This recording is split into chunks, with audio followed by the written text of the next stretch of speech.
The only thing that I can say about this game is this. Losing to Matt Eberflus is a freaking joke.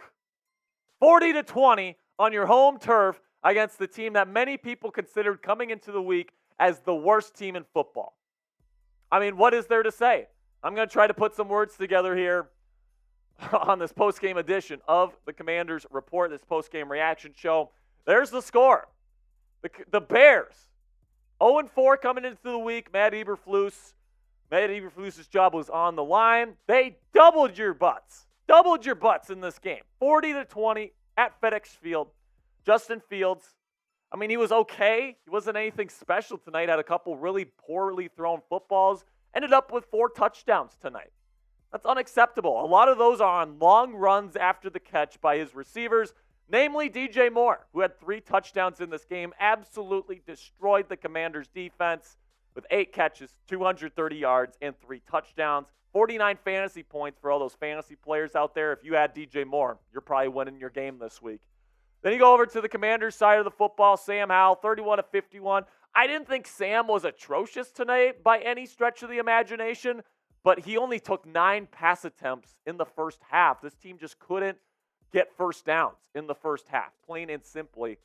And, he threw the ball a ton in the second half. I think he showed that even with the defense knowing he had to throw the football, he could do it, which is an absolute sign that he could be, and probably is, the future franchise quarterback of this team. I don't think Sam Howell is really to blame, but I'll talk about more about him in just a second. 2 touchdowns and a pick for him. Brian Robinson, 6 carries, 10 yards. By the way, no carries in the second half. It was all pass plays for the Washington Commanders out of halftime. Logan Thomas was was leading receiver with 9 catches. And listen, my first takeaway out of this one is it's time to sound the alarm, Commanders fans. I'm not going to sugarcoat it. That's not my job. My job is to tell you the truth of what I see. And what I see is an offensive line that is constantly putting Sam Howell under pressure. I see an offensive line that can't create runs in the lanes in the run game. And I see a defense led by Jack Del Rio that is soft like Charmin. They can't stop a nosebleed. This is the 4th straight game now. 4 straight games where they've given up 33 or more points. That is unacceptable, and that starts at the top with Ron Rivera, the head coach. I mean, I don't think the Commanders are going to fire Ron Rivera, and if I was Josh Harris, I wouldn't fire Ron Rivera at this point in the season. Right? You still have a shot to bounce back and get back to 500 against the Atlanta Falcons next week.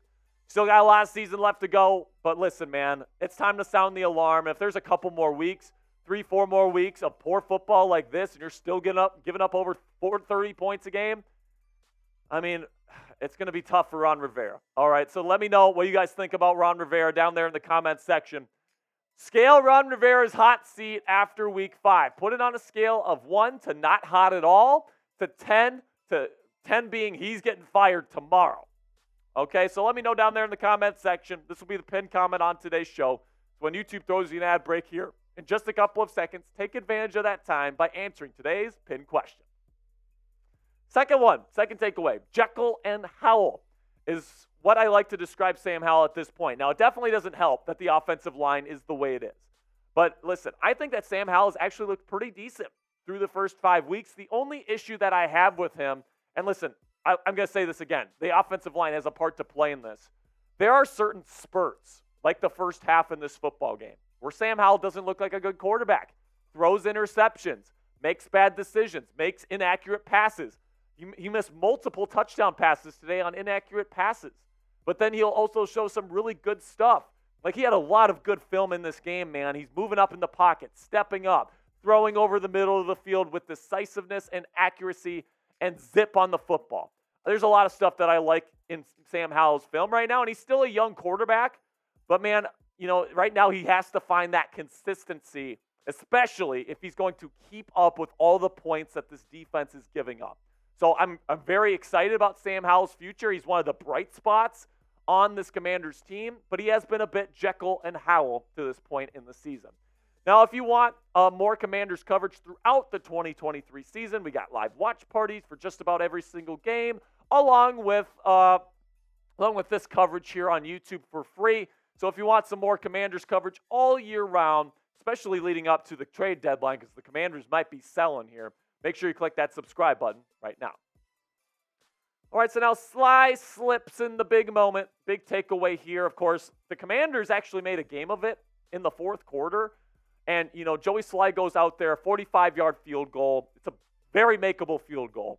And if you make it, you're still in the football game. You're only down 7 with all 3 timeouts and multiple minutes left on the clock. If you miss it, the game's over. And, of course, he misses it.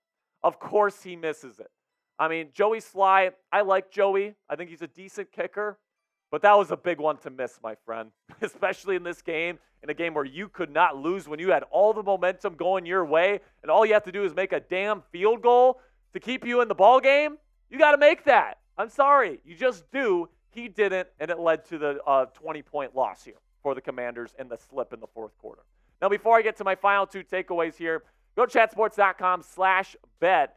And use promo code CHAT125. If you took advantage of this deal and bet your money on the Commanders, you probably lost all your money today, unfortunately. But you can go to chatsports.com/bet. Use promo code CHAT125 to get a 125% deposit bonus on deposits of $100 to $600. If you put in $100, you get a $225 value for a $100 investment. I think that's a great deal. If you agree with that, you want to take advantage of that this NFL season, you love sports betting, go to chatsports.com/bet and use promo code CHAT125. Now let's discuss this, man. First round pick, Emmanuel Forbes, 16th overall pick. You took him over Christian Gonzalez, who looks like a legitimate number 1 cornerback in this league. He looks like he stinks. I mean, are you serious? The last 2 weeks, A.J. Brown cooks him multiple times on double moves for multiple touchdowns. This week, DJ Moore does the same thing. I get that he's a young player, but this guy is getting punked every time he walks out on the field at this point. He's had a couple decent games, but man, you can tell the lack of physicality in his game shows up. You can see it in his inability, his unwillingness to get his nose in the fan and make these tackles. There was multiple times in this game where you could tell he didn't want to get in the scrum. He didn't want to make the big tackle. And it led to some really big gains. Missing a lot of tackles right now, and that's not even counting the awful coverage, the over-aggressiveness in his coverage so far this season. These really good receivers in the NFL, they're going to pick up on that, and they're going to toast you. Now, listen, Emmanuel is still a really good scheme fit, in my opinion, for this defense. Had high expectations for him. He was my pick to win Defensive Rookie of the Year this year. He is proving me absolutely wrong at this point. I hate to say it, but it's true. Hopefully, he can turn things around in the weeks to come. That is, if he isn't benched. Then finally here, should the Commanders consider replacing Ron Rivera with Eric Bieniemy? My answer to that question is yes. Eventually, I think so.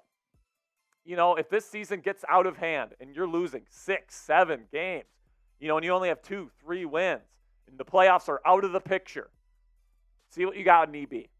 Because right now, Ron Rivera, he's not getting this football team ready to play football week in and week out. I mean, the lack of consistency, the defense consistently siphoning off yards, the quarterback, I think is doing a pretty good job. But I credit that to Eric Bieniemy, the offensive coordinator. The best part of this freaking team right now is Eric Bieniemy and the offense that he's running, led by Sam Howell, who's shown some good things. So Ron Rivera right now, he's had some very questionable moments. Last week against the Eagles, not going for 2 in that critical moment. Didn't go for it on 4th and 2 in a critical juncture in this game as well. You got to start thinking about maybe firing Ron Rivera mid-season if things aren't working out. Now, I don't think they're going to do it now, and I don't think they should do it now. I think he should be the coach on the sideline for the Commanders next week versus the Atlanta Falcons. There's still time to fix this. You got the talent on defense to make it happen. But, man, time is definitely ticking if you're Ron Rivera, and you better get things going and fast after this embarrassing loss. Now, do you think Eric Bieniemy should be given a shot here before the end of the season to be the head coach of the Washington Commanders before the Commanders lose him? Type yes or type no. Let me know what you guys think down there in the comments section. Well, some final thoughts here. Of course, 40-20. This is an embarrassing loss. I'm pretty angry about it, if I'm being completely honest with you. Losing to Matt Eberflus, you just can't do that, man. This dude stinks.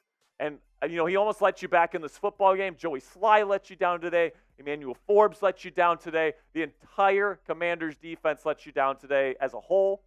And then the first half offense was just not good enough. So you need to find some sort of consistency moving forward. I think that there's still time to fix it. I still think that there's time for this team to become a true playoff contender, but this is definitely a stain on their schedule, and they need to get things going very, very quickly, or they're going to be done before the season really even gets started. Well, that's going to be it for today's show. Before we finish things off here, oh, never mind. Okay, so that's going to be the end of today's show. Make sure you click that subscribe button. Really do appreciate your support, guys. I will see you guys tomorrow.